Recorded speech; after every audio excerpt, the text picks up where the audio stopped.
Hey guys, welcome to a new video series for this channel. Um, Today I'm going to show you how a turbocharger works.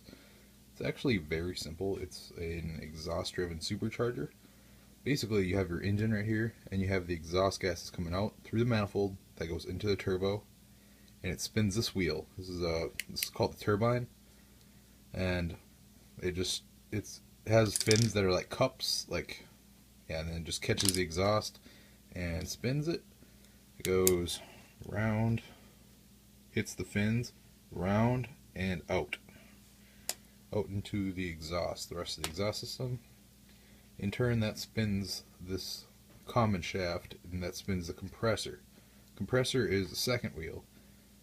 This is it does the exact opposite of what this does, which catches exhaust. This one collects air.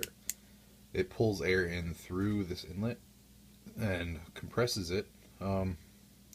It's kind of like a wedge, like how a wedge would compress stuff if it's being slammed into it. And yeah, then it exits out of the turbo and goes down into the hot side, what's called the hot side of the intercooler piping. Now technically the exhaust side is the hot side of the turbo. Hot side intercooler piping is the pre-intercooler. So this goes down into the piping, and then that goes from piping into the intercooler, which is then cooled, and this is the cold side of the piping. Here's your throttle body, and back to the engine again. Turbochargers require one and or two things. That would be oil. Oil comes from the oil filter, the oil pump, oil filter housing on a DSM. That comes from there and then goes through the turbo, goes through the journal bearings right here, these two, and then exits back down and goes right back to the oil pan. And then some turbos do not need this, but some do. It's called a coolant in and a coolant out.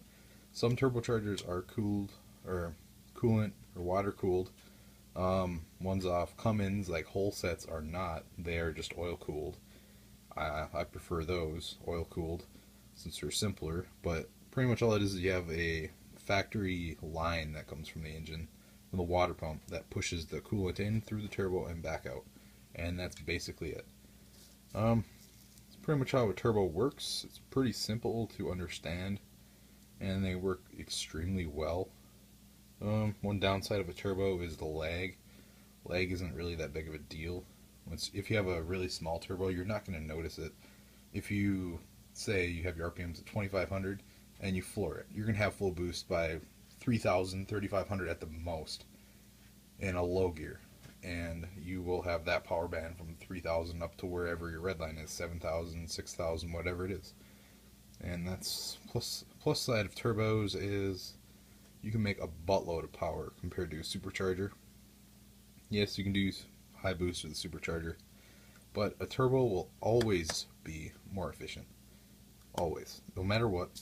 You can't get, because the main reason why it's more efficient is there's no parasitic load with a turbo.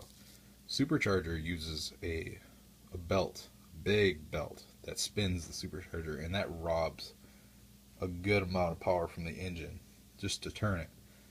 So I stick with turbos. They work much better on small engines, and they sound cool. Can't deny that. Alright guys, thanks for watching, and I'll see you later.